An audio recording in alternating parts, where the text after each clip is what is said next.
Hey guys, just actually at this point, let's get going. What's up, everybody? Welcome back to Punch Drunk Nerd, the podcast where three friends, three amigos, three bambinos come together and talk about nerd shit. This week it is trailer week. There are a lot of trailers that came out.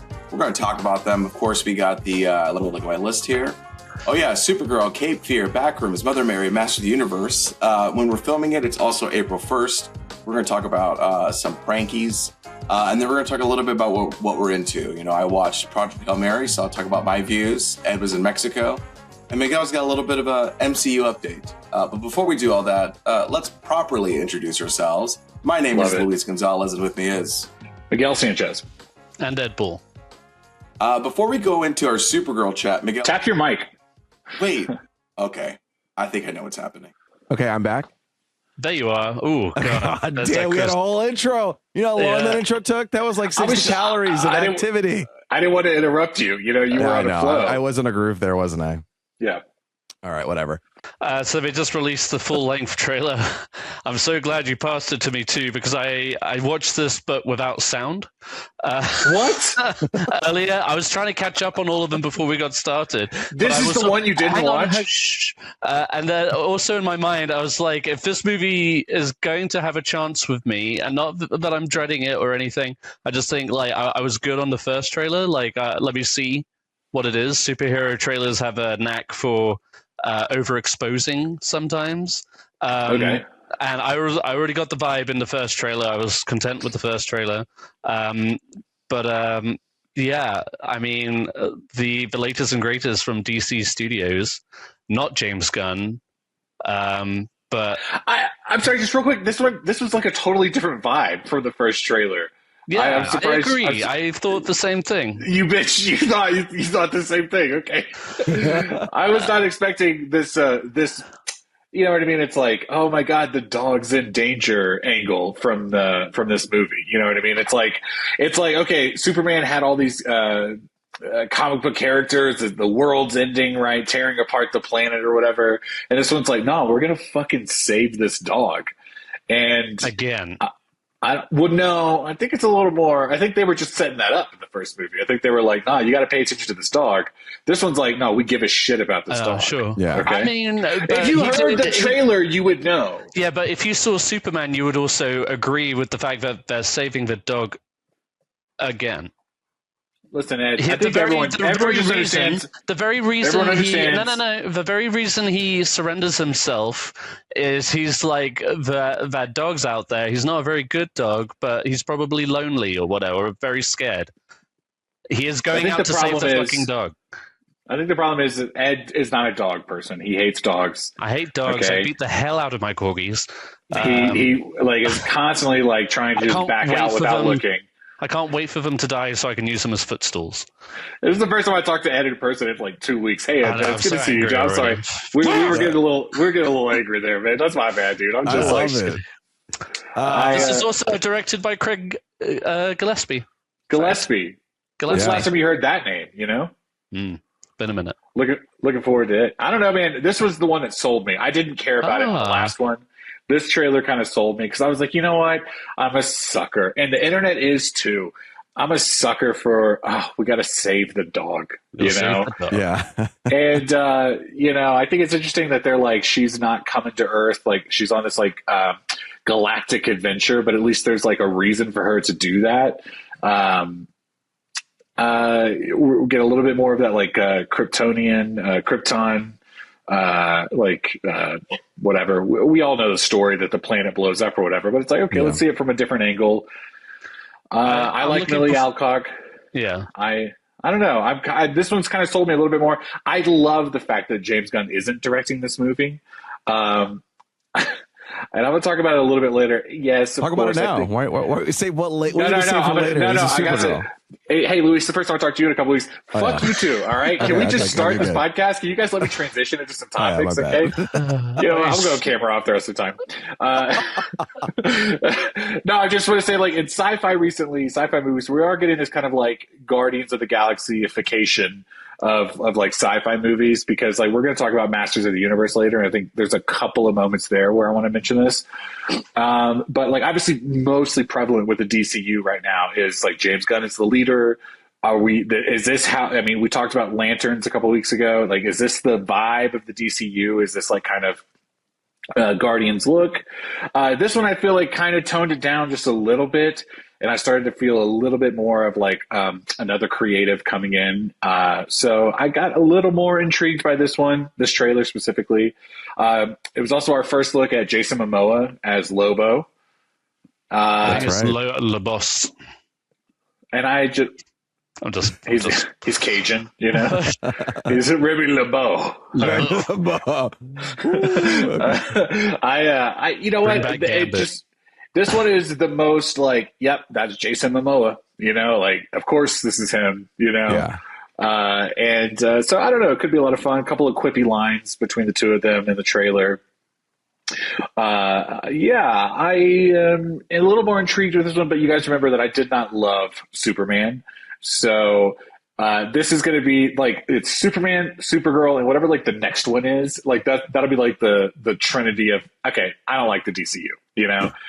Like these three will either, like, I'm fine with like Superman not being my favorite, but maybe I love the next two or something. But if it's like three in a row, I don't know. Whatever the next one's going to be. Oh, Man of Tomorrow, right? Or if it's Superman again, that's a problem. That's right. There's another Superman movie coming out. Listen, I'm just like, we'll see. Okay. And then I'll be like, I don't like it. And then Batman will come out and I'll be like, well, maybe, you know. But I don't know. This one's got my attention right now. I think it's fun. What I like about it is there was a lot of back and forth. Like, so Ed and I talked about this, Eric and I talked about it, but it was like the whole taking your kid to go see Superman. Is it age appropriate? Are there things? This might be the one that kind of, for me at least, I might be able to, you know, bring him to something like this because it's like a space age adventure. The dog's in trouble. Is the dog going to live? I think there's like maybe an angle there, but we'll have to see. Luis, your thoughts? Oh yeah, my thoughts of it. We've been gone for like 2 weeks. Imagine me setting anyone up to talk. Okay. Yeah, no, actually, you came in a lot hotter on this one. I expected everyone to be a lot colder on Supergirl. Honestly, I mean, yeah, it's like, you know, we got to save the dog. How can you not feel bad about that? But at the same time, you made up a good point last week where you were like, as we get older, we're starting to see the same movies over and over again. Sure. It's kind of the same feeling too, where it's like, okay, well, I feel like I've just seen this, and after like 30 MCU things, and this as well, and you get that like, it's not just like the superhero thing, but also just like big action movies thing, the way that it looks, and just the brushstroke of like this digital facade can just be exhausting a little bit, and we'll talk about that again with Masters of the Universe. But it just seems like, okay, like, what am I going to miss here? You know, I feel like I get a lot of like, Millie Alcock is great, you know, and she looks great as Supergirl, and what cool little moments. But, you know, sometimes like this could have been an email type vibe where it's like, I know what's going to be like, and I know what it's going to feel like, and I just don't see anything new. Luis, let me ask you this. I'll watch it. I mean, because that's what we do, right? We drag ourselves. I mean, all three of us, you know, drag ourselves to the theater sometimes, right? You know, and it's like, oh, here we are. I guess we're going to see this movie. Not Ed. Ed's like, no, I'm intentionally here right now. I'm already here, guys. Where are you? Let's go ahead and watch this movie. Let me ask you this. What's her name from Zack Snyder's? No. The Flash. That's Supergirl. Right. Yes. If this was the DC Supergirl, would you be a little more intrigued? I don't know. I was fond of that Supergirl. I loved her suit in that Flash. She was great. That was a clean She was actually one of my look. favorite. She was like one of the only things I liked about that movie. As you we guys know well it. know. We know. Yeah. Well, you know what's interesting is like, sorry if I step on your toes. Go ahead. Is that this is supposed to be a lot more. She goes through a lot more traumatic experience than Superman does, because in Superman, the whole world blows up. He's a baby, you know, and with Supergirl, it all happens when she's already a teenager. And so she's kind of living through this trauma of like, my whole planet's gone, like, fuck the world, fuck the life. And so, because she's there to protect Clark Kent, but due to time dilation, she arrives to Earth a little bit later, and Clark's already older by the time she arrives. So Clark is aged, but She is older. Yeah, because she went through time. Right. You know what I mean? Like when you go through no time, way her name is Carol Danvers. She like went to Miller's Planet and Superman. Yeah, exactly. She surfed a couple waves. That's my boys. Right. That's my boys. That's why we talk nerd. So I was just saying, if you had the other actress, like I think obviously Emilia Alcock has that perfect like Supergirl blonde look, but if you had the other Supergirl, it would have worked too. Because maybe it would have been too like depressing on depressing, and you need a little bit of like lightness to the depression. Yeah. So I guess that's why you could do that. But it could also work as well if you just fine tune. My God, I want to see her in more things. But I tell you what, there was a line in this trailer. Ed, you probably didn't even hear it. I didn't. There was a line in this trailer where Superman calls her just to check in and like make sure she's, hey, are you coming back to Earth? Like that kind of phone call. But he starts it with, hey. And I was like, I hate you, dude. I hate you. Miguel. I hate you, dude. Oh, hey, it's me, Clark Kent. It's Clark Kent. He's Hope. You don't like him? Oh, when you know it, I'm actually, fuck, God. I'm just like, not my favorite. Not my favorite. You like Zack Snyder's take where, I Henry hate Cavill's so. Why did you say that? Anyway, I hate that retroactively I became a Snyder bro. Like that sucks. That sucks. Like it's tough. There was no world in which I was like rooting for that. I know. It's really hard to see, Miguel. No, you know what? Hey, disappointed. That's why I'm in the dark here. I'm like, you know what I mean? Miguel's on the dark side now. I don't know. I don't know. I think it could be fun. I'm a little more interested in this one, and we'll see how it goes. You just don't like it candy too sweet. Babe, you're so fucking right, dude. You know what I mean? I guess what I'm afraid of, and this is kind of like aligning with what you were saying, Luis, is I like seeing these things before. I think what I came away from Superman feeling is like there were some really great moments. There were some things maybe I didn't like as much, but overall it did feel like business as usual. And I think that's what's kind of BAU affected my overall view of the film, as opposed to feeling like, oh wow, that was like a fucking theatrical cinematic experience. You know what I mean? Right. It was entertainment, but maybe that's as far business as usual. Right. And so I do have that same pause with this one, though. Like I enjoyed Superman enough to be intrigued by this one, and I feel like Millie Alcock looks like good in the role, and I'm curious to see where they go with it, and Are you? Yeah.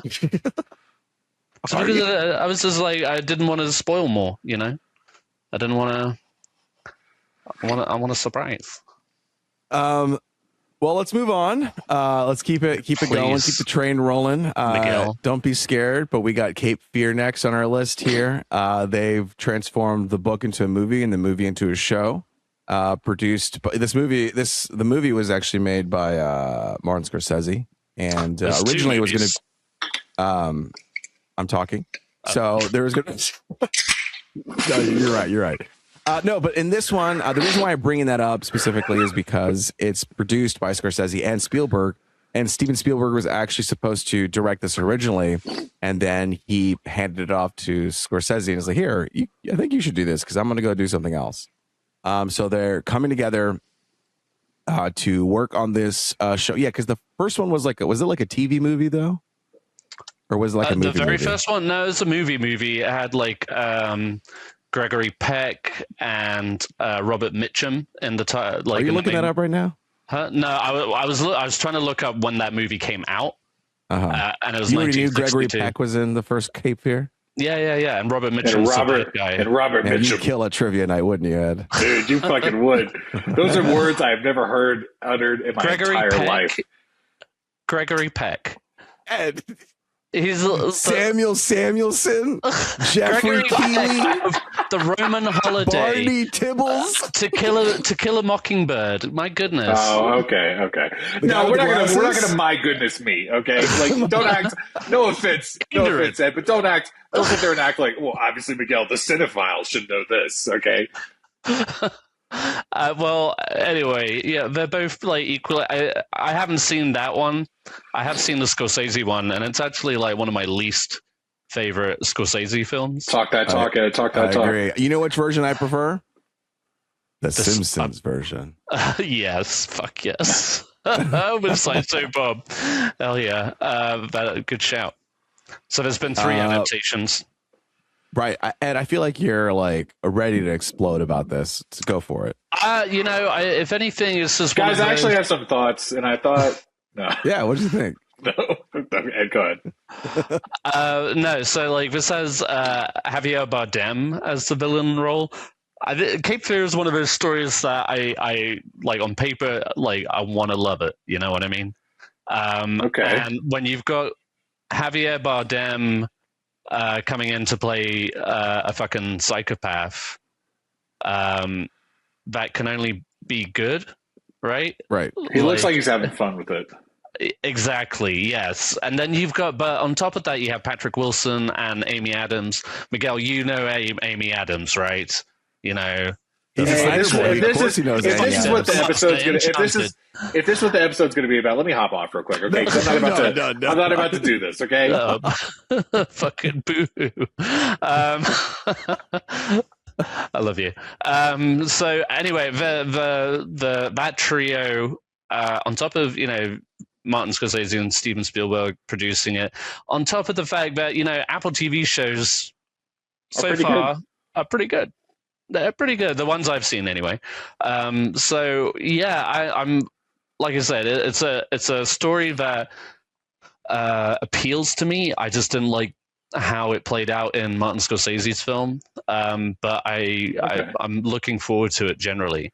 For our audience, I'll read the synopsis real quick, just so people know what that story is. If this is what the podcast is going to be, then I'm going to hop off. Okay. A happily married couple faces a growing threat when a notorious killer from their past, Max Cady, is released from prison and seeks revenge. So in previous iterations, that couple has been like the male character, like Gregory Peck or Nick Nolte, and they're the lawyers who put him away. Okay. Max Cady in jail, and there was like some I don't want to say like evidence tampering, but they did something a little extra to make sure he went to jail. Obviously, he's like a dangerous man. Yeah. But well, anyway. and Amy Adams has that line in the trailer. I don't know if you were listening, but she has that line in that trailer where she's like, does he know what if this is how the episode's going to be, I'm going to I love this, like, in the 200s, we're like, actually, can we be dicks to each other? Like, we've done enough episodes. It's time to be. No, she has that line where she's like, does he know what we did? You know what I mean? Right. So it's like, okay, what did you do? You know? Yeah. Yeah. Some classic shit, oh, save the dog. Does he know what we did? Kind of basic story pulling tricks. I think what kind of scares me a little bit here is that this is a 10 episode. I did see that. Yeah. That seems a little bit less. Oh, okay. This seems like a 6 or 8 max, Yeah, I feel like we're going to start drawing things out now where it's like, all right, let's go back to when he was a child, or let's go back to when they were a child, or let's go back to when the couple first met. And it's like, I honestly, unnecessary sex scene, I do not like flashback episodes sometimes in TV shows.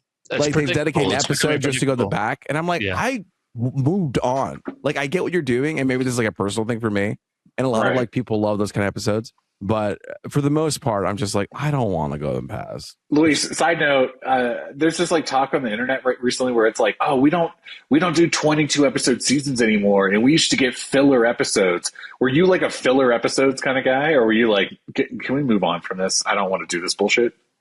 That's a great question. I don't know who I was that long ago, but fair I enough. do know that we're different now. We're different now. As I catch up to shows, like it's just filler episodes are so. Like, it's already hard to catch up on stuff. And when you have to sludge through a filler episode, it's like, okay, like halfway through, you're like, did I need to see this? Like, what am I doing? Do I show skip to the next episode? The story forward? I don't know. I guess time's different because before we had like 5 shows And then it was like, oh, a filler episode would be nice because it's like, let's change up the pace a little bit. Sure. But now we have like a billion shows. A And lot it's to like, catch up on, yeah. Yeah, it's like, and also like if I want a different taste, then I can just watch another show. You like, can just say they are filler shows now. Ed, Yeah, I mean that's they are you jump filler on shows. You're Filler right. shows. you jump on Netflix, it's all filler. You know what I mean?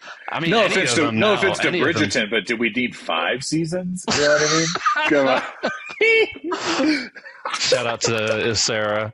I know, and my wife. My wife too. My wife too. Yeah, these ladies love Bridgerton. No, I'm talking shit. God. I'm talking shit. Luckily, Maybe some none of them Mexican listen. characters on that show. Never mind. Let's move on. Cape Fear.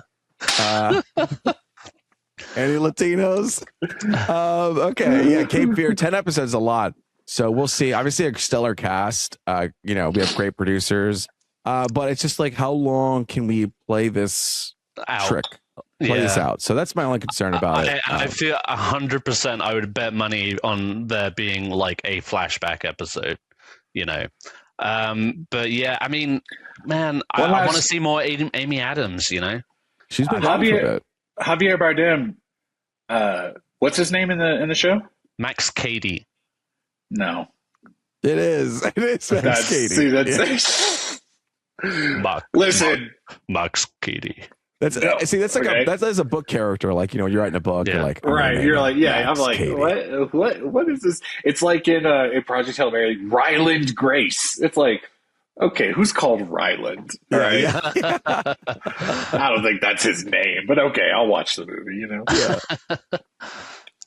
Yeah. It's coming out June 5th, 2026. A lot of shit's coming out on my birthday. I'm telling you right now. We got Cape Fear. We got Masters of the Universe, which we'll talk about later. That's coming out June 5th. I feel like something else is coming out June 5th. But I want to talk about something next that it's a little tickled my fancy here, and kind of my favorite of the quintuplets that we have here. Backrooms. Backrooms is there's a new trailer at Backrooms where we actually get to see what's going on. In the first teaser, it was just like a teaser, where it just showed all these rooms, and then the camera would go from one floor down the next, and the rooms would get more, I don't know, bigger and scarier, I suppose. Yeah. This is like a new thing for me because I know not that much about the Backrooms lore. I know there's a whole thing about the Backrooms lore where it was like people wrote on 4chan and wrote stories about it, and they built his like scary lore, and this was all the way back in like the 2010s or something like that. 2010s, yep. And then recently in 2019, the guy or 2022, whatever, he started making a web series called The Backrooms, and he would film stuff and he posted on YouTube. And now that guy is directing this movie on A24. And I kind of always known it in my peripheral about like the back rooms and how scary it is, and like what would you do if you were here and there was like a creature in the back corner and things like that. I never dove too deep, but I don't know, something about this is like really catching my attention, and it's just something new and fresh for me. And I don't know, and I like I love Sentimental Value, that the lead in Sentimental Value is in this one as well. She's got a good like scared face. I always love like, and then there's a shot where she's crawling down the hallway, and there's like the camera gets really close. I loved how we were getting all these wide shots, and then we get to this like intense, close, tight shot near the end of the trailer. Yeah, and just something about like that, and then like the '90s VHS tapes. There's just something like I don't know what's going on, and maybe by the end of it, I might be like, oh, that's what it all was about. But for now, it got my attention. Intrigued. Yeah, I'm intrigued. I want to shout out Kelly Lopraise. I don't know. Oh, Lopraise. Sorry. Hey, do you remember her from high school? Of course. She messaged me a day or two ago, and she was like, "Look at this trailer," and I was like, "Ah, yeah, that's that whole liminal space thing." And she was like, I'd never heard that phrase before. And I think it's like, yeah, it is like a vibe of like the 2010s where you would like see that these like empty ass rooms. You would see it also like, imagine a pool that is like you're in the pool and it's shallow, but it goes on forever, and then you turn the corner and it's like there's like a very like 2010s internet vibe. Yeah. I'm like, okay. She brought a good point. She was like, I like a scary movie that is not like a horror monster or like some sort of big thing. Like this is very much like it's trippy, you know. It's like It's okay, the what environment. yeah, like what? Whoa, what's going on here? Like I feel eerie. I feel uneasy, Yeah. and I definitely think this trailer captured that vibe. What's I sorry? that, No, carry on. no, go on. Now you. No. We're Finish your done. thought. Okay. That was basically Good it. episode, So guys.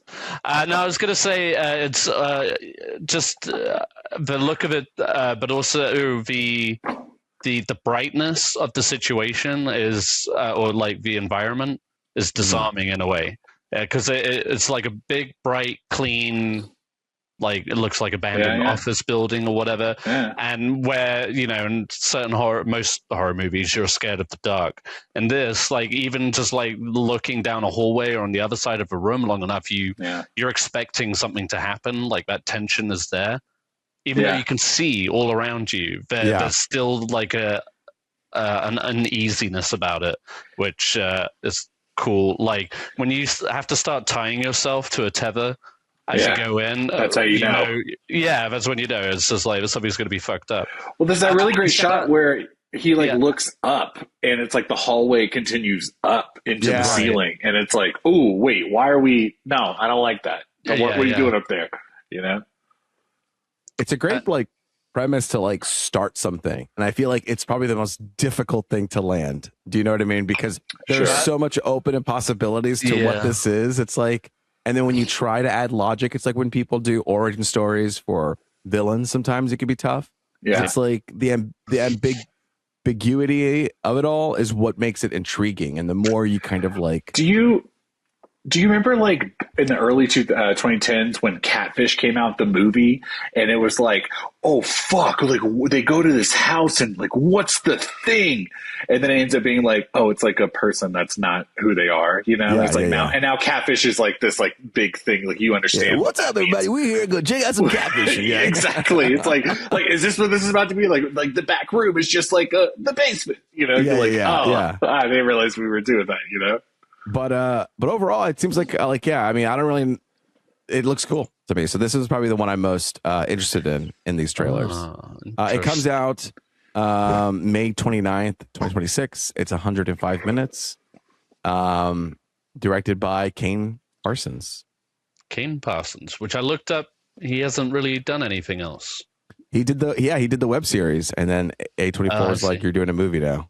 So here's the money. There you go. Yeah. Well, speaking of like what we're most looking forward to of these trailers, this next one is the one that I'm most looking forward to. It's coming out in 2 weeks' time, April 17th. Damn. It's a new movie from David Lowery, director of The Green Knight, The Ghost Story, Pete's Dragon, The Unfortunate Peter Van and Wendy. So this one has Anne Hathaway and Michaela Cole and Hunter Schafer, and they released like a little teaser trailer maybe a month or so back, and this one honestly is essentially another teaser trailer. It doesn't really reveal much more. I thought more was revealed the last trailer. Yeah, it shows maybe like a little bit more from Anne Hathaway's perspective as a pop star, but very, very brief. So yeah, I'm looking forward to seeing this. I'm looking forward to like David Lowery has. Visually, he's a great director. Like he has some really gorgeous looking films, but he's also very. He can be very abstract in his storytelling and ambiguous. Like Green Knight was really gorgeous film, but like I had to sit through it twice to get like proper sense of it. So this one looks along the same lines, a little bit of a horror thread running through it too. So I'm keen to see where that goes, and I'm also I'm ready for the year of Anne Hathaway. You know, this is like another. She's got like four movies coming out this year. I was going to say, Ed, the internet. Go ahead. Mother Mary, The Devil Wears Prada 2, The Odyssey, and then the end of Something Street, which is the new movie from the It Follows guy. with Ewan McGregor. I Another feel like trailer that we could have talked about. I didn't put it in the doc. Oh shit. okay, well, fuck you, Ed. I mean, I thought you were producing this, but the other thing the internet's talking about is Zendaya is doing so many movies this year. That's all. And it's like the year of Zendaya or whatever. But it's like people are kind of forgetting that Anne Hathaway is like she is churning out projects this year. Four big theatrical releases. At the end of Oak Street. And it's like, okay, here we go, Anne Hathaway. Let me ask you this. You guys remember, like, a few years back, the internet was like, man, fuck Anne Hathaway. Like, with a capital F, okay? The internet, Miguel, right? Do you guys remember that? But not me. But, like, no. I don't know. I feel like this is like the Renaissance. Like, let's, or Ed would say Renaissance, okay? Like, I love me a little bit of Anne Hathaway. Like, let's see her. I think she got, Devil Wears Prada 2, I like. I don't. I think there's a bit of both worlds. A little column A, a little column B here, okay? All right. I will say this. I did see like a clip of her. I don't know if it was Devil Wears Prada or something, but they like filmed her like on the street filming something, and she slipped recently. Not Devil Wears Prada, but the clip came out recently where she like her heel broke and she fell down a couple flights of stairs. Not flights, my God, a couple steps of stairs. Okay. But she bounced up with such grace that I was like, bitch, I fucking love you. All right, dude. Like you did not let the world break you down. And I think that is like a product of the last few years of the internet for her. She was like, yeah, no. Because if you see the clip, it looks like it hurts. You know what I mean? She like twists her leg like underneath her. Is this like someone from like filming far away in New York and they just see her fall? I'm pretty sure it was on the set of The Devil Wears Prada. And there was a lot of like street shots of that. But I'm just saying, it's like I saw her do that and I was like, damn, she's got grace, she's got talent. She really is like the Princess Diary. You know what I mean? I'm like, bring that one back too. It's 2012 you better talk to him about fucking Anne Hathaway and how much you love her now. I don't know. I just feel like maybe I was wrong, Oh, good. No, there is probably a bit of her that's like, okay, we get it. Like if she was, it's like, okay. I can tell you wouldn't want to be, I don't think you, Miguel, would want to like interact with her socially. No, socially, and God forbid that I'm blessed with something like that. You know what I mean? I would embarrass the shit out of myself. I would mess up, but no. But she's got a lot of projects coming out. You know what? And I'm not the only one, okay? I'm not the only one that thinks that, so. The internet agrees with me. Oopsies. My bad. This is another A24 film. It comes, like you said, April 27th. If you had to guess what the runtime is, what do you think it is? Too long. I would hope it would be less than 2 hours. It's like 227 minutes. Okay. Ed wins. It's 112 minutes. Ooh, but it'll feel like, maybe, genuinely, maybe. Feel like with David Lowery, it could be possible. Yeah, I love Michaela Cole. I think she's great. I love seeing her in more things. What? Yeah, what is she in? Michaela Cole. Let's look at her career. Michaela. That's what I said. Yeah, Michaela Cole. National Theater Live Medea. Okay.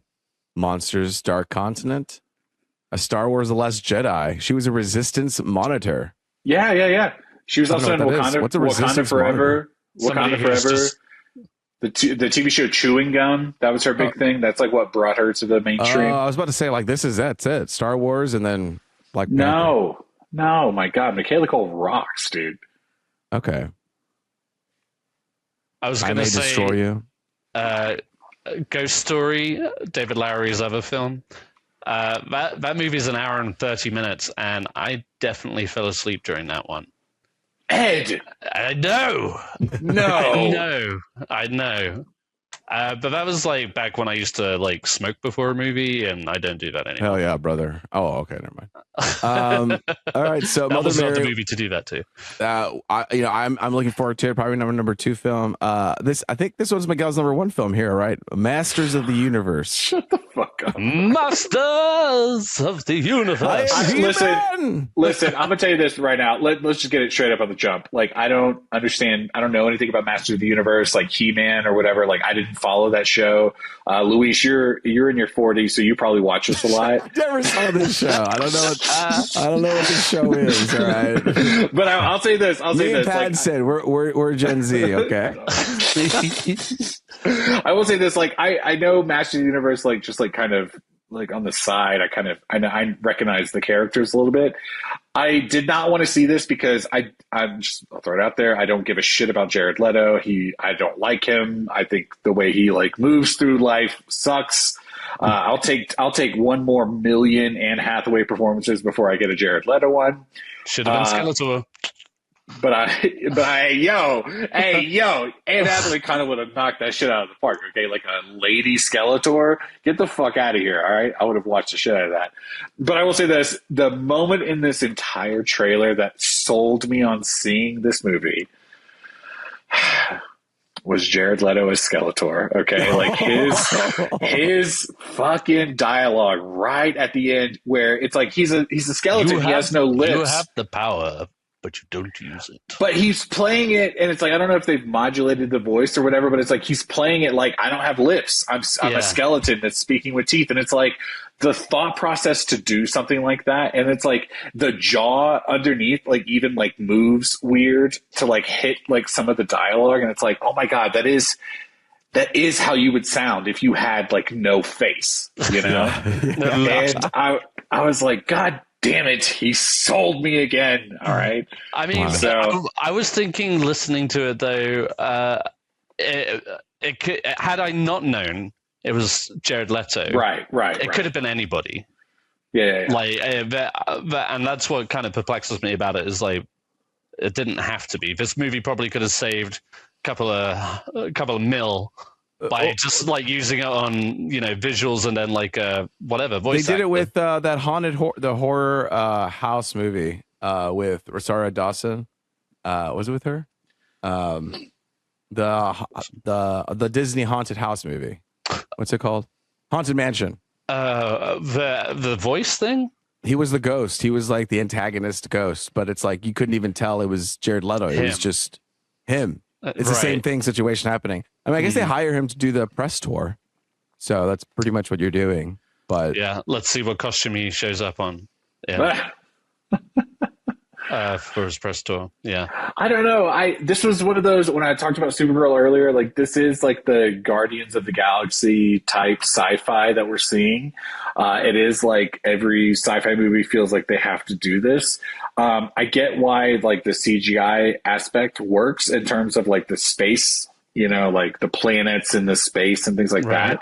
But there is this just kind of like, I don't know. I feel like in the next 10 years or something, we're going to get a sci-fi movie that just goes, I don't want to do that. I'm going to make it this way. I do think Project Hail, close to it. Right. I do think like Project Hail Mary tried to like do a couple of different shots, but they were also very like, yeah, man, this is just another CGI space movie. And I'm ready for the new era. So I'm not dogging on it, but I'm just kind of like, okay, I've seen it. You know, we talked about that earlier tonight. It's just like, I've seen it. Let me see something new, you know? Yeah.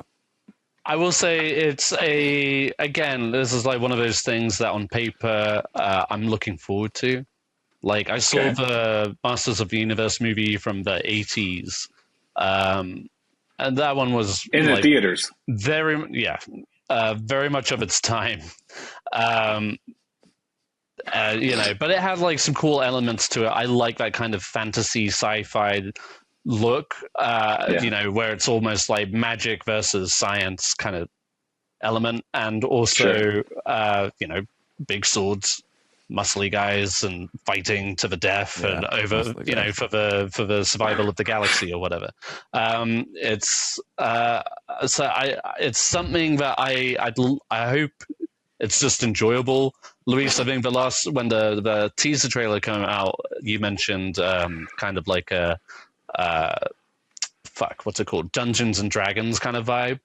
And you know, if it ends up being as fun and enjoyable as that, I'm here for it. You know, call me interested. But I'm keen to see it. I think my daughter wants to see it with me, so I'll just give it a go. Interesting. All right. I threw that like old person card at Sarah. I watched that trailer with her this evening, and she was like, "What is this supposed to be, He-Man?" I was like, "Fucking yes, of course this is." Wait, yeah, it is. Yeah, it actually is He-Man. So, how do you know about that? Yeah, no, fucking damn, just like roasting yourself at that point. Fuck. All right. No, this is like, I love the idea of like, I didn't even think about showing my son this trailer. He's more excited about Spider-Man. That's his big one this year. So, I don't know. I do, and I'm assuming. How often do you do this? Where you're like, let me go see the movie first, and then I'll decide if my kid can go see it. With movies like this and like Supergirl, for instance, like I went to see Superman first, and then I took her the second time. I was so like going into Supergirl, I think I might be like a little more okay taking her along, unless I hear something through reviews or whatever. But like this one, look, there's like a playfulness about it. I feel like I don't think there's anything that could be taken too seriously. But I also love the idea of being like, hey, this is, you know what?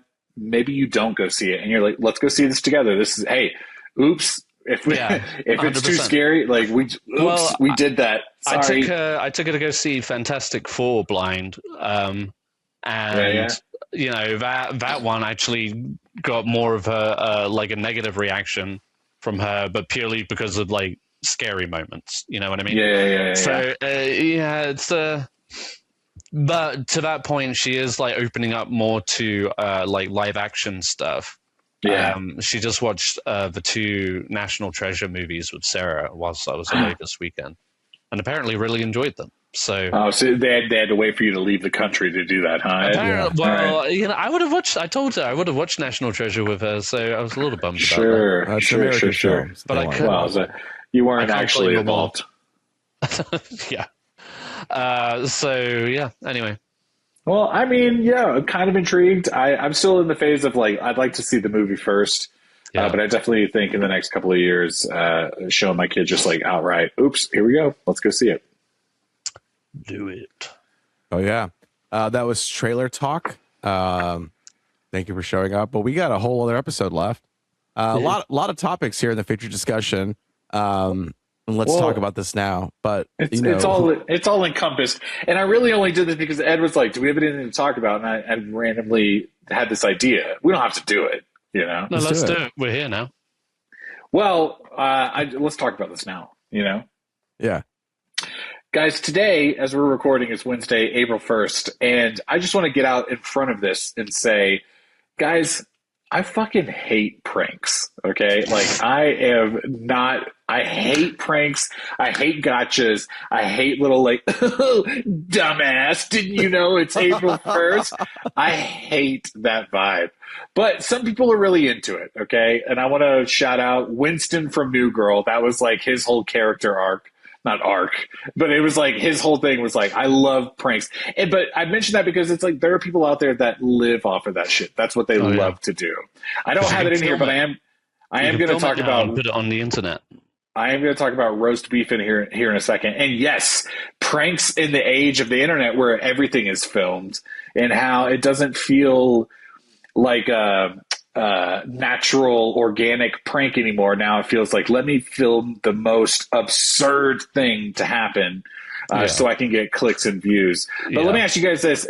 April Fools, I don't know about you, Luis, but Ed and I feel like at least we fell for a couple of April Fools things today. I did too. And how do you guys, when you fall for one, how do you feel? I felt embarrassed. I felt juvenile. No, it's fun. I mean, I think it's fun. I think it's a little bit of like a disappointment. Fucking got me. But like it was just for me anyway. It happened to be one of those things that I was like low key riled up about. Not like riled, like I wasn't like physically angry or anything. but like the news that possibly The Rock was seeking a Pirates of the Caribbean sequel and a role in it, I was just like, fuck off, Rock. You don't need everything, Dwayne. Kill yourself. Not really. First off, I would just say that, that sounds like you got pretty riled up about that, okay? And that's... it's been like hours since that news, and you sound still riled up. Yeah, as soon as Miguel pointed that out, I was just like, damn it, Ed, you fool. My problem is, earlier, I think I told you guys, but like my son was sick last night, so we were up in the middle of the night. And I was on my phone, and I like had this like active thought of, Miguel, it's past midnight, it's April 1st, like anything you read today. And so I really tried to go into today being like, all news is fake, you know? Yeah. And so it pissed me off when Ed got me with that Pirates of the Caribbean news for a bit. I was like, what? And I was like, no, fuck, it's too late in the day to fall for this. Like, I already told myself. But it is just like, okay. The April 1st common like social media prank now, the very basic, super duper easy one is, I'm pregnant, or guys, I'm shutting down my YouTube channel. And it's like, good. Shut it down. Just fucking do it. Just do it. Yeah. I hate you. I hate this. Actually, guys, I've got 10 more videos to go. Fuck off. I don't care. It makes me mad. I don't know if it's just like where we are in our lives or whatever, but I just like don't wake up on April Fool's Day thinking, better watch out for the landmine of pranks today. I do. I love it. I think it's fun. I think people try to find creative ways to be silly. No, that's fine. It's not that I'm against it. It's more of just like I don't think about it. Like I wasn't prepared for people to be throwing that many out there. I wake up and I think, oh, it's my cousin Kenny's birthday, and no, my cousin Kenny. He's like, actually. That is actually my cousin Kenny's birthday. He was in the Cape Fear, the third edition of Cape Fear. My birthday was yesterday, guys. So, that sucks. No, I'm just like, I'm not a prankster. I was talking about this recently with my coworker. It was just like before April Fool's. It was just like, there's something about like pranks are just like disingenuous. And I'm like, I don't love. Yeah, no, I have a whole. It's the bit, man. Listen, I don't mind doing bits, but it does feel like pranks and bits are two separate categories. Okay. Yeah. Like I love when there's like a twinkle in your eye and we're all laughing. It's like, oh, that's a bit. Okay. But in a way, there's also like, watch me fuck with this guy. Right. Okay. So let me throw this one out there. This was a big of the internet a couple days ago, and you guys tell me what you would think about this. Okay. There was a guy, a husband of a wife and family. Okay. Where he was like, I'm going to prank my wife. She just spent all Saturday cooking this roast. I'm going to eat the majority of this roast and then pretend like they already ate. So what's the big deal? Okay. But it wasn't, let me cut the big chunk out and hide it and leave the little bit. He on camera ate all of the roast. Like a majority of it, and left like a filet mignon size, like a fist size, softball size of roast. And it was like, that was for the wife and kids. Okay. Yeah. The internet was eating this dude up. Okay. And he was like gaslighting her, like, oh, I thought you already ate. I didn't think it was a big deal. But it was like, the way I was so angry by that. And some people were like, it's a skit. It's a prank. And it's like, I don't care what it is. Like, now I'm just mad. Yeah. Like, I didn't laugh at this. What was the point of this, you know? And now, because of social media, the whole point is, let me get clicks, let me get likes, let me get views, let me get shares. And it's like, I hate all of this. Okay. Like, what's the point anymore? Right. If we're at this point of just like fake bits and pranks and rage bait and all these things and nothing matters and you won't respond to my comment and you're making typos on purpose. Like, what's the point? What, exactly. Like, what are we doing here? Okay. Ed, let me ask you this. If you ate all of the food and then told Sarah and your kid, hey, here's what's left, do you think she would be like, get the fuck out of my house? All right. Because that's what I think would happen. I would never. That'd be a huge no-no. Like, unless I come back and like give dinner. I'm sorry, right. I'm answering for Ed. Go ahead, Ed. No, I mean, that's probably the safest answer. I was going to say something a little petty. I'd take a shit on it. Oh, you do. It'd just be like, Whoa. I cook all the food in my house, so what the fuck is the matter? Oh, okay. All right. Fine. So I eat all of the food. Guess what? I'm going to be the one whipping up the food anyway, like for the next whoever needs food. That felt like a whole different conversation. That's my bad. That's my bad. Okay, oops. As a guy, I know now that Sarah does not listen to the pod. So. Luis, but it's also like, yeah, you bet if the prank is the food's gone, you better be like, anyway, here is the most luxurious meal I could bring home. You know? Yeah, you want a prank to end in a positive, on a high. You don't want it to end on a low, like where it's like, okay, well, I feel terrible now. It's like, I got you. It's just. But now here's this better, or like there's like, I don't know. The pranks recently have been like, here, let me walk through Walmart and like cold deck this person on the aisle and be like, oh, you're mad? Oh, sorry, bro, it's a prank. Yeah. Subscribe to my YouTube channel. Do it at the airport or something, and then they ultimately get arrested. Yeah. Yeah. No, I agree. This was when you're just like trying I to make said, somebody's day worse deliberately. Nah, that's fucked. I'm not a prankster, and what I love is Kristen.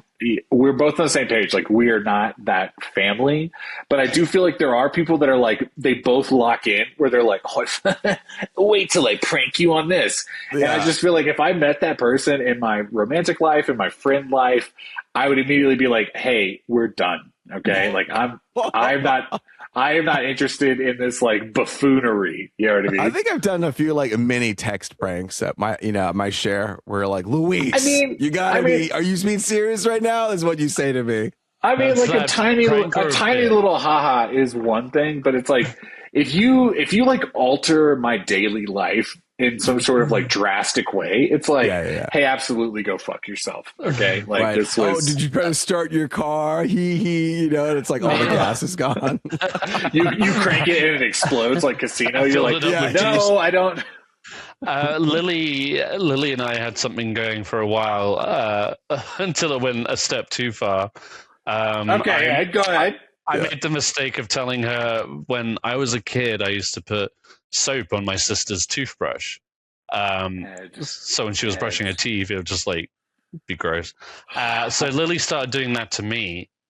Oh, I thought you started doing it to. So it became a step. It became a step too far when it happened to you. No. But like, so I did it. She did it to me a couple of times. I did it back.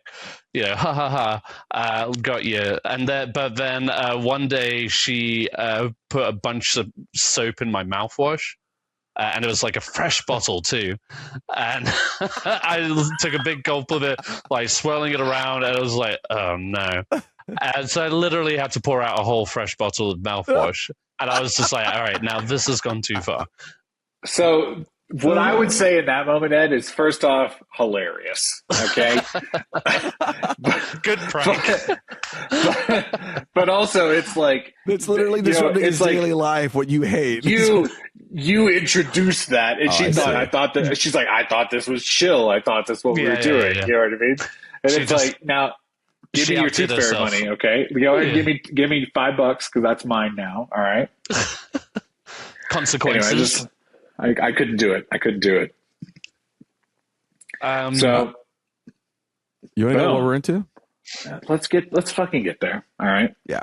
How much battery do you have left on your iPad? That's what she said. I mean, so much. Let's just fucking go.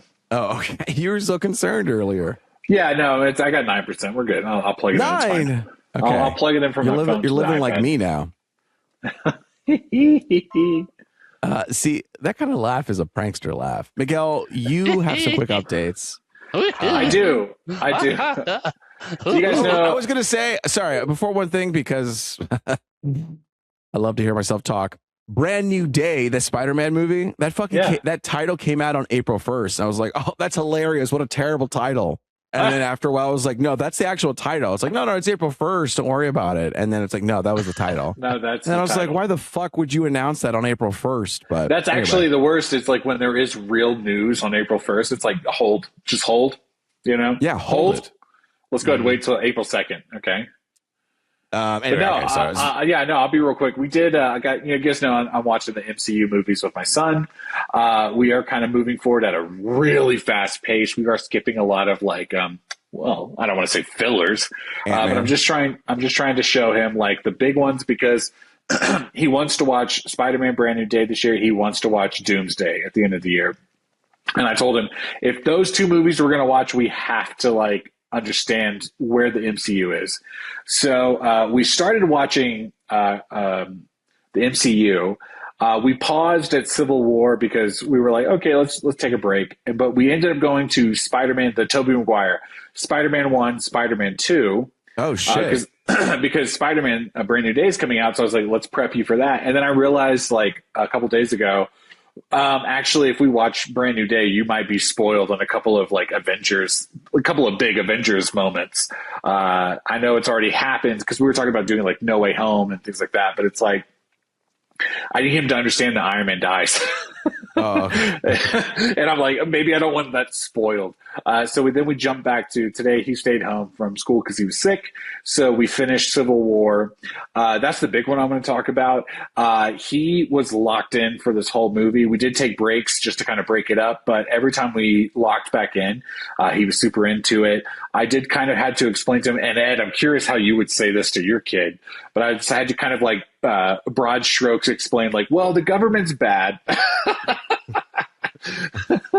I was like, well, the government thinks he's bad, and then Iron Man is trying to do this, and Sokovia happened, Age of Ultron happened, so we already saw that movie. So I tried to kind of like pause every now and then to kind of like explain the beats that were happening.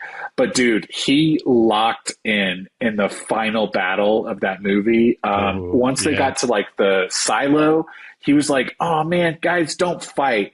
But then when they go to that like bottom basement of the silo or whatever, where it's just the three of them, and like Bucky like grabs Iron Man's like chest piece and starts to rip it out. He was like, no, he was like, dude, he was locked in. And then of course, like, Bucky has his arm like ripped off. And basically from that moment for the rest of the movie, Forrest was like, holy shit, what's happening? And I was like, yes, dude, that's why I'm trying to like get you to watch these movies. It's a big deal what's happening right now. Yeah. Cool.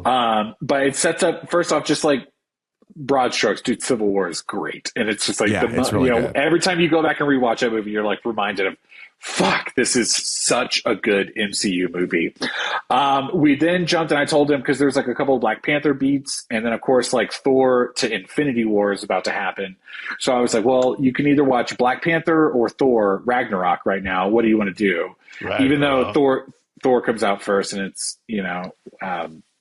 it sets up the MCU. He said, I want to watch Black Panther. And I was like, I honestly think that's a better choice, because I Thor think Ragnarok leads directly right Infinity into War. it. And exactly. And it's like, okay, dude, let's do Black Panther now, because he kind of was like, where's Black Panther? Like towards the end of the movie, and he's there, but he's like in the background. And it's like, dude, if you want to watch like Black Panther do his thing, like let's watch his movie.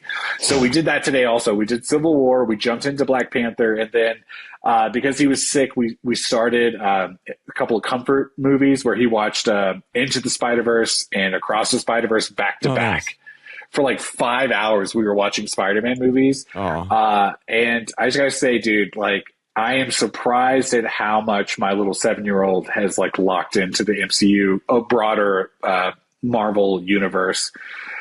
He's into it. We're having a good time. I thought Civil War might be a little above his like understanding of what's happening, but every time I paused to kind of explain something, he was super into it. So I think we're kind of ready for like the last, because he goes, I noticed Thor and Hulk wasn't in this movie, and it's like, bitch, let's lock in. All right, dude, we're about to do because in Avengers 2, Hulk flies away. Well, and he was able to say that at the end of Civil War. Yeah, I know. Thor left to go check the Infinity Stones, and Hulk was on the spaceship, and that's all I said. And I was like, yeah, okay, let's find out where they are, And so Ragnarok is next, and then we're going to get into the final two big moments of the MCU, and we're there so much faster than I expected. So that's my little rant about MCU. We're locked in. We're super excited, and yeah, that's it. After this, he can finally you can catch up on the Punisher series since he's going to show up. Yeah, in, there was something he said today that I was like, oh yeah, that's a TV show we could watch. Oh, Zemo. He was like, what happens to Zemo? And I was like, well, that's in a TV show. And then I was like, well, actually, let's get to the movies first, before we get there, And you can always go back to like the filler movies if need be, right. What happened to Ant-Man? Like you can go back and see that if you want or something. Right, like and that was like a thought process throughout the whole. Like, let me get you the broad strokes MCU. So we'll go back, we'll see him, but cool. He's locked in. So I'll keep updating. We're almost there. We're going to be ready. So hell yeah, that's like me with Euphoria. I'm almost there. I will be ready when the new season drops. Give me a sec. I'm almost there. Yeah, Ed, you have been traveling. Yes, I went. Well, this I didn't really mean for this to be a talking point. I was just pointing out that I was away this weekend and have watched absolutely nothing. I've been listening to an audiobook. I went to Mexico City, everyone. Hey. They don't have movies in Mexico City, so he didn't see it. Well, we certainly weren't stopping to watch them, that's for sure. No, I got to see some wrestling. That was fun. And a tequila straight from the earth. That's insane. From the fountain of tequila, with the worm and everything. With the worm and everything. Yeah, we had a club. We got like 5 bottles of tequila at the club. That's the kind of stuff we were doing. No, did you feel like a king? Like, did your money really go far? You were like, it wasn't my credit card it was on, so no. I just felt a blessed peasant dancing in front of the DJ. They said, no, Ed, go ahead. Get away from us, bro. Get away from us. It's like, it's a beautiful city. Go check it out. Dude, I'm down. Okay, great. Yes, last week, you guys, the episode came out late this week because I was in Boston. It's been crazy busy for me. And I'm actually, I think I told you this, but I don't think I will be able to do the episode next week. Usually I can work the episode into my travels. This past Boston, I couldn't do it. Next week, I'm going to fucking China.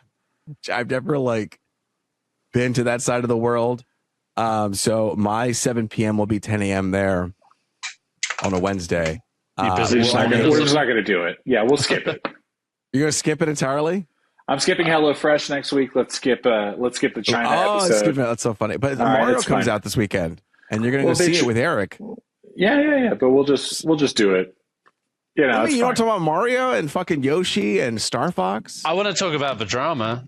Anybody want to see the drama? Oh, I do want to see the drama. That comes out. Does that come out this weekend? Yes. I'm going to see if Ed's not rushing to see Mario this weekend with this. I sure fucking am not. Have you read the reviews? Jesus Christ. I don't talk about the reviews. My kid loves Mario, you dumb fuck. Sorry that I'm going to go see a cartoon movie. Bad. I thought the first one was bad, so I'm not looking forward to this one. Who gives a shit if you think the first one's bad, okay? Sorry you didn't play video game. Ed, let's talk offline. I don't want to talk about this right now, okay? Yeah, I want to go to that wedding. I want to go to that movie. Because I'm taking tomorrow, Thursday and Friday off because I've been gone. So I'm like, I need to take off. So hopefully I can sneak in to see a movie before my flight on Sunday. Yes. But I wasn't able to see Project Hail Mary in time. I wasn't able to be on the podcast, but I did in Boston on my last night. I got all my work done, and then I was like, is there a screening of Project Hail Mary that I can sneak over to? And someone was like, oh, yeah, you go to the Alamo Draft House right next door. It's like, no. I'm an AMC A-list member. I'm going to AMC. So I took an Uber to an AMC theater and I took a picture. And I felt like I was doing a pilgrimage, just traveling. I went to an AMC theater in New York. I went to an AMC theater in Boston. I feel like I just, now I feel like a tradition of having to go to an AMC theater wherever I go. I love that. But I went there. I'll go to China. So I went and got an IMAX ticket, luckily. Went there and I was like, what the hell is this bullshit? This ain't no IMAX. It's just a big ass screen. Yeah. It wasn't tall at all. It was wide. I was like, this is just a fancy Dolby, except without the sound. So Project Hail Mary. I loved it. It was great. I thought it was so awesome. Yes. I had a great time with it. And it was such a hopeful movie that I think is kind of needed right now. And I enjoyed, Rocky and their relationship, and I actually forgot about Rocky for a bit when the movie started going. And I know it's always tricky with marketing and stuff, but man, it's just like, imagine not telling people that was going to happen, Yeah, I understand it's so hard not to do that, because to get people in seats to see the movie, because then they get to be like, oh, well, look at this rock and what it can do. But for a while, I was like, wait, what is going on? What is that there? And then in the back of my mind, I was like, oh, yeah, I forgot. The internet did tell me that there's a rock character and he bonds with it. And I'm like, fuck, Yeah. So I was a little bit upset about that. But then I enjoyed the rest of the movie. It was super fun and it's super enjoyable. I had a great time with it. And so much so that I've never done this, but on my, way to my flight, I'm like, you know what? If there's the book, I'm going to fucking get yes, dude. So, Fuck yes, that's where I'm dude. at right now. And it's so funny because I didn't finish the podcast yet. But I got halfway through, like the part where you talked about the book and you were like, Ed, would you get the book? And then I was like, it's so funny. I can't wait to bring it and show the book. And and I'm just like, I'm not typically, well, whatever. So now I'm on page 138 and he just got the cylinder thrown at him and he's like trying to figure it out and open it. I hear it's very faithful to the book. Also, I'll tell you this. Go ahead. Go ahead. No, I just want to say in terms of books, it's like I'm not a big audiobook guy, but apparently the audiobook for this is supposed to be really good. And I've got a credit for it, and I was thinking about getting it to listen to it while I work. So I'm like, there's part of me is like, I want to read it, but also I'm like, I love the idea of listening. But yeah. No, absolutely. I'm into an audiobook right now. It does make a hell of a lot of difference, especially if you got a good narrator, obviously. But who's the narrator on the audiobook? Do you know? No, I don't know, but apparently it's supposed to be pretty good. Like it kind of brings it to life, which I think is like the kind of make or break for an audiobook. Like, do you, 100%. So you don't want Siri reading you a story, right? Project Hail Mary was. She's like Astrophage. She could guest star in it and play as the computer. That's true. She could, and they should have. I will tell you this. Funny enough, reading the book, I think what people have said is that it delves more into the sciencey stuff, which for me is, I think it's interesting, and to get all the insight of all that, like, ooh, okay, and it could tell this guy like loves science, this Andy Weir guy. Yeah. However, I will say that I do prefer Ryan Gosling's character more than the character in this book right now. Nice. Oops. I think that the story and and where it's going is interesting. I just think that the dialogue is kind of bad, and it's like the way he talks is very much like a dad. It's like very much dad humor. You know what's crazy is I saw you poopsicle, and I'm like, what the fuck is this shit? I don't want that. I don't want that. I saw a clip recently where they were like, hey, Andy Weir, when you watch the movie, is this how you envisioned Rocky? And he was like, oh, I have that thing where I can't like picture things, so I just like write the book. And it's like in his mind, he doesn't have like a visual presentation or whatever. What's so funny? He's very descriptive about things, so I don't understand. Well, isn't that insane? He was like, I know how to write a book, but I just like didn't visualize it. And when I saw it for the first time, I was like, oh yeah, I guess that is it. And I was like, okay, man.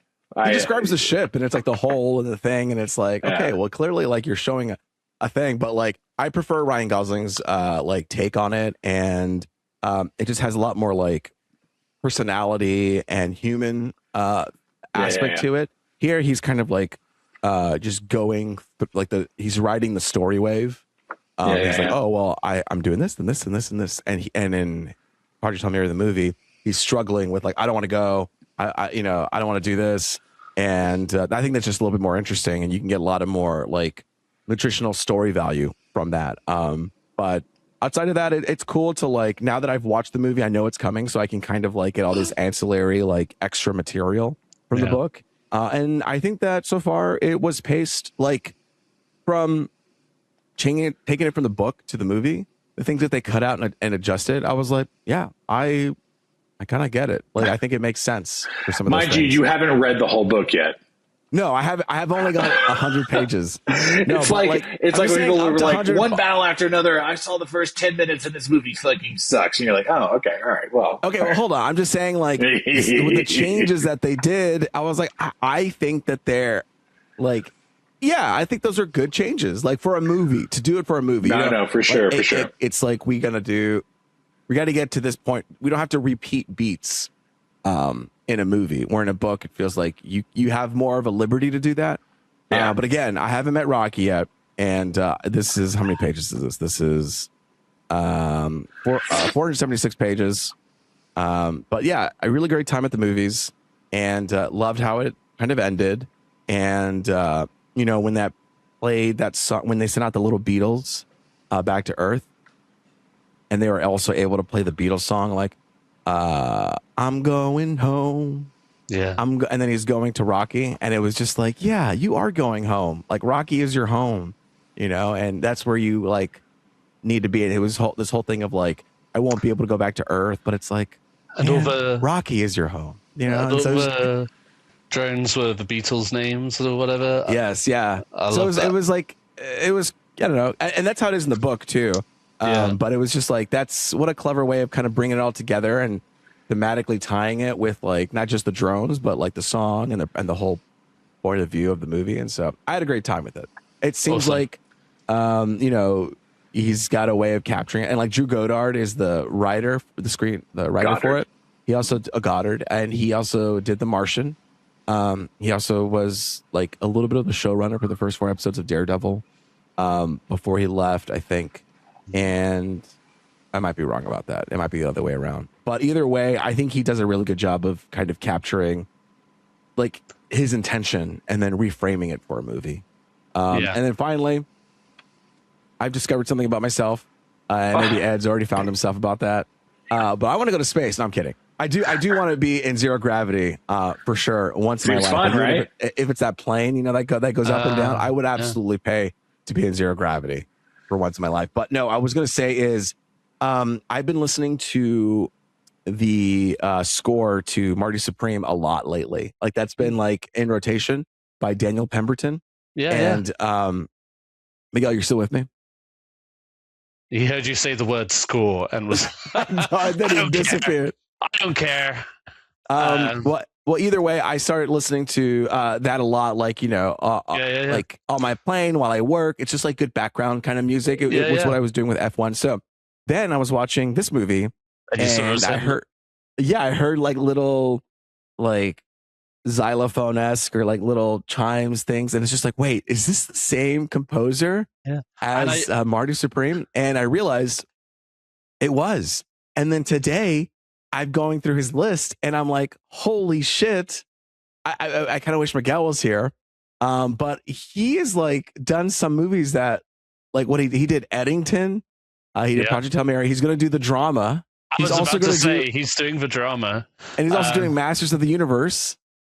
No way! Yes. I didn't know that. Oh my god! He did Ferrari. He did the Spider-Man movies. He did. Wow. Yeah. And Pete's Dragon, right? I think. Oh no, that might be Daniel something. Daniel, the idea that you were like, I wish Miguel was here for this like whole score conversation kind of confuses me, because why? You know, because Miguel, this guy. I don't know if did you catch any of what I was saying? I was listening. Okay, you were listening. But like this guy is he did Spider-Man movies, and he's doing Masters of the Universe movie. And I was just like not into the movie, and then I saw he was doing the soundtrack, and I was like, oh my god, well maybe you're reeling me back in. Yeah, but there you go. I just think it's crazy how it's like this guy is kind of scattered throughout more things. Birds of Prey he did Ocean's 8, King Arthur, Legend of the Sword, the Guy Ritchie movie, Steve Jobs, Man from Uncle Ed. Luis, none of those movies were like, let me get Miguel on this but for the this. one I wanted to tell you was Masters of the Universe and Spider-Man. Like that's what I wanted to reel you in with. All right, fair enough. No, he's so good, dude. The way I can't wait to listen. You literally just watched the Spider-Man movies. Where do you not know like all the background like stuff that's driving you? That's Daniel Pemberton. Okay, when he's like, nah, I think I'm gonna do things my own way. You know? Oh, that's true. Yeah, like, that was a that good moment. music Yeah. is him, Okay. okay? No, I didn't realize you were talking about the cartoon Spider-Man movies. Yes. The music in those movies are really good. Yeah, I'm gonna do things my way. I'm thinking, whatever he says. I'm thinking I'm back. I think I'm back doing it my way.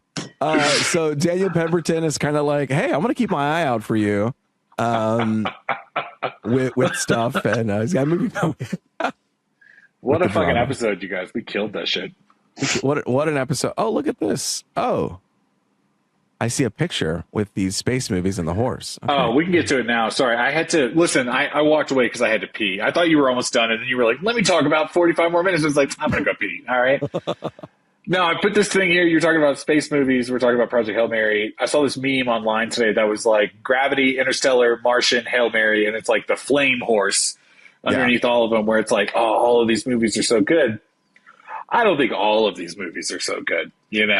I think there's one where it'd be like. I think we all could pick the same one.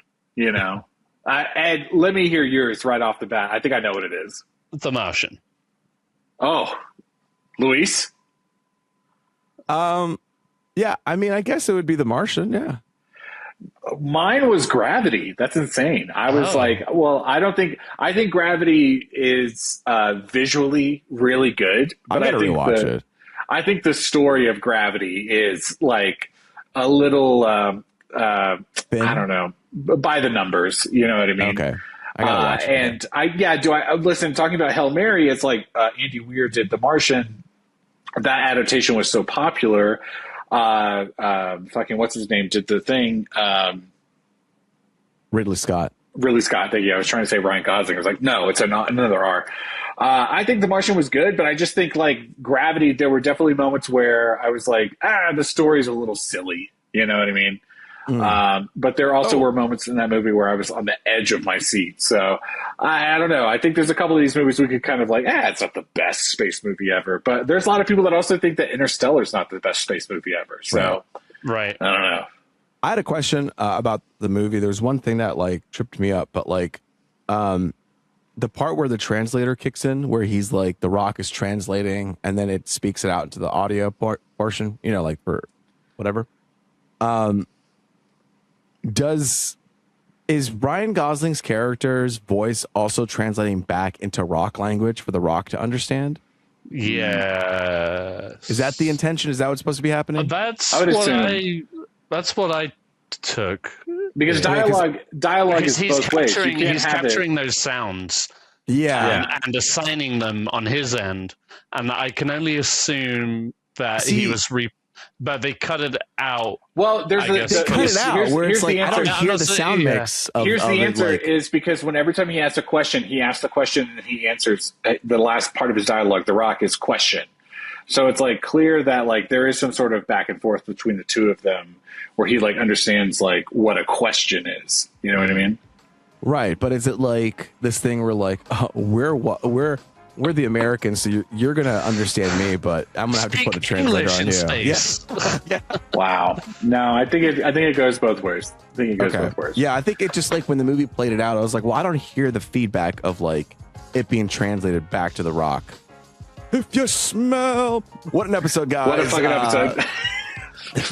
We're gonna go have a good time. Play a little 40. Up until then, it's been me, Luis Gonzalez, and with me has been Miguel Sanchez. And Deadpool. And until next time. How's that? How's that?